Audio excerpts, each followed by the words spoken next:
Ассалаумағалейкум. Бүгінгі әңгімеміз елдің тарихын ер жазар дегендей, өзімнің атам жайлы, яғни өзіміздің әулеттің тарих жайында айтайын деп едім. Сол атамның жазып кеткен мемуары автобиографиясынан 4-5 бет ғана қолыма тиіп отыр. Сол өткен уақыттардың ескендер мен есте қалғандары жайлы. Атам Қолашұлы Бақтияр 1928 жылы туса, 1980 жылы қайтты.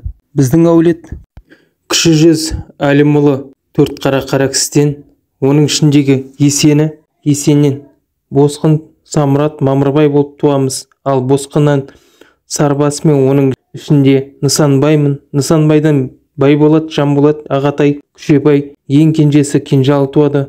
Ағатай мен Күшембайдан тұқым жоқ. Байболаттың ізінен Сапарғали деген 5 жасар бала бар. Ал Нысанбайдың шаңырағы кенже баласы Кенжалы қалған. Кенжалы менің әкемнің Қолаштың әкесі, сондықтан біздің үй үлкен үй болып аталады. Нысанбай өз заманда несібелі ауқатты бай болған, Қарақұмнан қара су ұйыған. Оның байлығы менің әкем Кенжалыға да жеткен.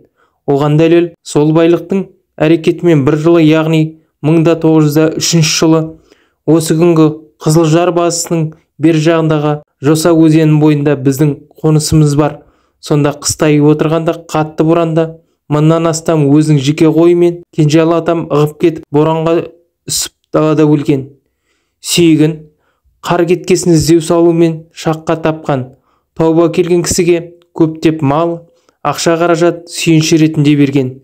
Сөйтіп 1904 жылы там салып қойған. Кенжалының кенже қыз деген әйелі болған. Шобан руынан өте байсалды, әдепті және ақылды, өз дәуіріндегі беделді кісі болған. Шешеміз кенже қыздан мен біліп өскен 3 ер бала, 2 қыз бала болған. Аттары Мақаш, соңғысы Қолаш пен Бекетай деген, қыздары Қанымай, Қанзипия. Бұлардың Қанымай деген қыздан Ағай атты әйел жиеніміз бар. Ол кісі Орскіде тұрады.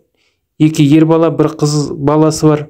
Демалыс алып 1969 жылы март айында барып қайттым. Тұрмысы бір қалыпты. Ал Мақаштан Жампия, Мырзағали деген 2 баласы болған. Шешесі Бегімай деген атақты байдың қызы. Ал Зубира ертерек қайтыс болған. Сонымен Мақаштан туған Жампия мен Мырзағали және әкесі Мақаш біздің үйдің қарауында болған. Сөйтіп жүргенде Мақашта қайтыс болып, Жампия мен Мырзағали менің шешем алма тәрбиелеген. Жампия тұрмысқа шығып кеткенде Мырзекең 22 жасына дейін біздің үйде болған. Кейінгі кездері көп жылдарға дейін ауылда болмай, әйелінің төркіндерінде, яғни қайнында болып. Менің әкем Қолаш 2 әйел алған кісі, бұрынғы әйелі Құламанның қызы, оның 4-5 баласы болған, бірақ та әйел де балалар да қайтыс болған. Менің шешем Қолаштың інісіне қыздай тиген. Бұрынғы күйеу Бекетай әкемнің кенженісі. Бекетай қайтыс болғаннан кейін келініне келіп менің шешемді алған. Менің шешем 6 қыз, 3 ер бала туған. Аттары Ажар, Зияда, Ағзада, Жарқынай және менің атын білмейтін 1 қыз. Ер балалар аттары Нұралтай, Бақтияр, Алдияр. Барлығы 9 бала тапқан. Басқаларынан қай жылғы екенін білмеймін. Жарқынай 1934 жылы туып, сол жылы қайтыс болған. Ал Орынтай дейтін қарындасым 1936 жылы декабрь айында қайтыс болды. Мұны анық білем. Әкем 1934 жылы жолаушылап кетіп, сол кеткенен ауылға оралмады. Жұрттың айтуына қарағанда жау қолынан қаза болған дейді. Қайда келді, қай жерде өлді, еліне осы кезге дейін белгісіз. Сөйтіп Қоралы жаннан тек қана шешем екеуміз қалдық. Ал күнелтіп жетім бала, жесір әйел қанша қиыншылықпен жоқшылықта уақыттарда, яғни барша қазақтың маңдайына жазған бір үлкен сынақтан өту болды. Ашаршылық кез, репрессия, бәрін бастан кешірдік. Балалық шақ. Біз шешем екеуміз Калинин колхозынан 1937 жылы күзінде осы Тасөткелге көшіп келдік. Қалайша екен, неліктен екен мен жете білмеймін. Бірақ та осы Тасөткелде Толықбай ағамыз ауыл советінің председателі еді. Соның қамқорлығына тиме деп келген болуымыз керек. Бұл Тасөткел сол жылы Толықбай ағай жаңадан 7 жылдық мектеп салдырған екен. Ұзындығы 60 метр, ені 9 метр, биіктігі 22 қатар кесектің биіктігі мен фундаментін қоспағанда, мұны осы 13 ауыл советінің таңдаулы шеберлері қалады. да ағаштың шебері Москвадан келген плотниктер, яғни құрылыс бригадасы ағашы сол кездегі өгіз түйе арбамен Ақтөбеден тастырған.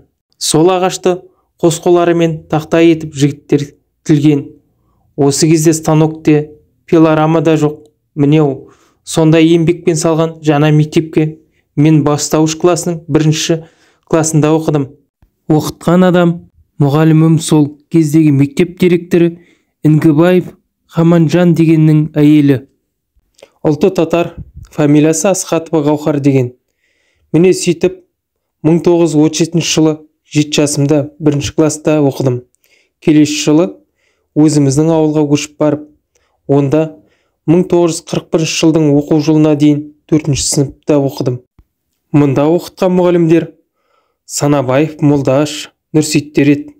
Әрине мен оқуды ынта қойып, отлично деген бағамен бітірдім. Менімен бірге оқыған балалардың ішінде Жәмиля да отлично деген бағамен оқыды. Екеуміз 1-ші класстан бірге оқыдық. 22 июнь 1941 жыл. Опасыз Гитлер соғыс ашып, елді у-шу етіп, азан-қазан қылды. Міне, осы кездерде ел өте күйлі еді. Тек қана бізде мал жоқ. Бір атамыз бар еді, ол да құдыққа түсіп, арам өліп қалған болатын. Соғыс болғасын оңай болсын ба, елдің басына қиыншылық туды. Әуелі 19 жас пен 31-дің жастағыларды алып, тіпті жеке меншік жылқыларды да соғысқа керек деп жинады. Сөйтіп, соғысқа біреудің баласы, біреудің жанашыр күйеуі, тағы сол сияқты қыз-келіншектердің ғашық жарлары да соғысқа аттанып жүріп кетті.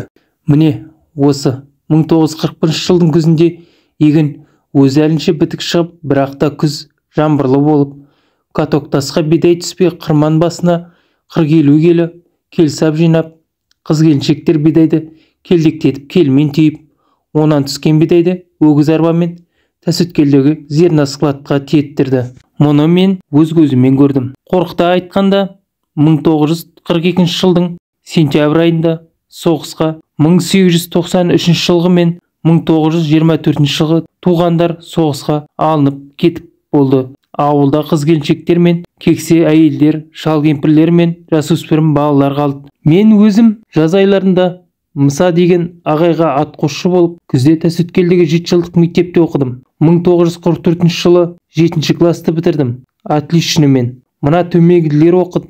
Мысына Жәмиля, Жалғасов Байдау, Жұмабеков Сабыт, Елеусізбай Ермек, Кәрібайбай Разия, Сарин Алмекен және мен отличномен бітірдік. 1944 жылы оқудың бітіргеннен кейін әрі қарай оқуға менің өзімнің жағдайым көтермеді. Сондықтан ауылға келіп колхоз жұмысын істедім. Әуелгі кезде шөп тырмалап, кейіннен колхоздың сиырын жаю бақтым. Бірақ та өзіме міндеттелген жұмысты ойдағыдай ертіп орындадым. Міне, сол еңбегімді бағалап, мені комсомол қатарына алып, сол жылы аудандық комсомол конференциясына делегат етіп сайлады. Бұл конференцияда мен комсомол комитетінің пленум мүшелігіне сайландым. Енді жастық шақ, балалықта кездескен қызықтар жөнінде бірер сөз. Жоғарыда айтып кет, елде бас көтеріп жас қалған жоқ. Шал-шауқан мен қыздар мен жасөспірімдер деп. Бұл өмірде болған шындықтар, ол әйел затының кейбіреулеріне ұят бар деуге болмайды. Сондай ұятсыз, қанағатсыз, келіншекке көз жермейтіндер бар екен.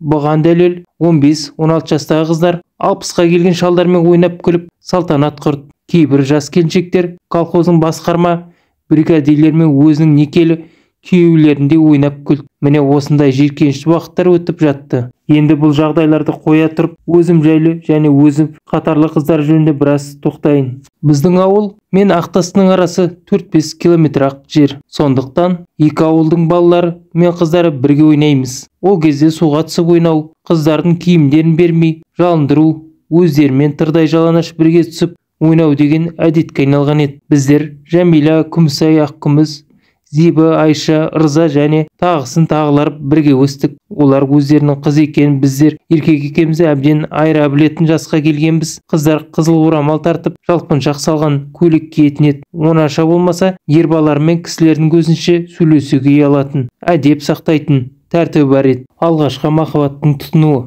Біздің ауылға бір үлкендеу келген, сол кезде жасы 50-ден асқан кісі бастық болып келді. Соның менімен құрдас қызы болды. Өзі ортақ бойлы, аппақ, яғни бетінен қаны тамып тұрған, күлім көздің өзі еді, аты Рая деген. Мен сол қызды жанымдай көремін. Ол да мені бөтен көрмеді. Егер оңаша кездесе қалсақ, маған ептеп қалжың айтады. Әкесі бастық болғасын, ауылда өнеппейім тұрмайды. Кейде ауданға, кейде дамбарға қасына жас әйелін салып алып кете береді. Үйде 70-тен асқан санырау кемпір. Мен қызға алады, кетерді айтатын, қорқатын болсаңдар үйге Бақтиярды алып жатыңдар деп. Міне, бізге таптырмайтын кездесудің бастамасы еді. Бір күні Басекең дамбарға әйелімен жолаушылап кетті. Маған кешкісін қыз келіп, кешке біздің үйге келіп қон, әңгімелесейік деді. Ертегі айт және басқа да ойын ойнайық деді. Ұзын сөздің қысқасы, сол күні кешке сол үйге қонуға бардым. Кемпір өздерің ойнап болғасын жатыңдар деп өзі жатып қалды. Қолыма жеткен материалдың бары осы. Атам Бақтияр Тасөткел ауылында неше түрлі беделді